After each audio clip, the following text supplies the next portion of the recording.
Everyone always gets confused by the time travel rules for the MCU, so I'm going to explain them. To start, there's two types of time in the MCU. There's normal time, which is the time within a universe, and multiversal time, which is like the time the multiverse exists on. For example, the TVA only runs on multiversal time, and multiversal time allows for things like the 1960s and the Fantastic Four universe to be happening at the same time as the 2020s in the main universe.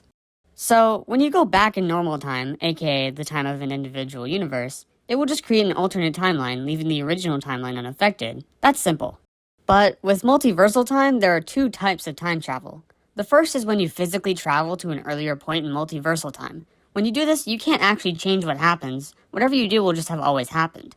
We see Kamala do this in Ms. Marvel, where she accidentally uses her quantum band to go back in multiversal time to 1947 and help a young version of her grandmother make it on the last train out of India.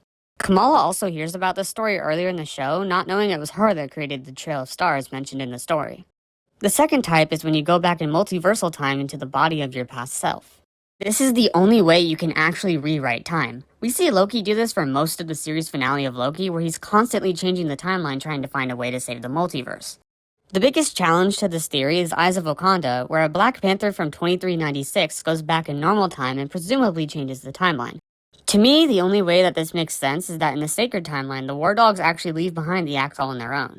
Instead, we see an alternate timeline where they don't leave it behind, and then we also see the creation of yet another alternate timeline where a Black Panther from the future gets them to put it back where they got it, and the second alternate timeline isn't different from the Sacred Timeline otherwise.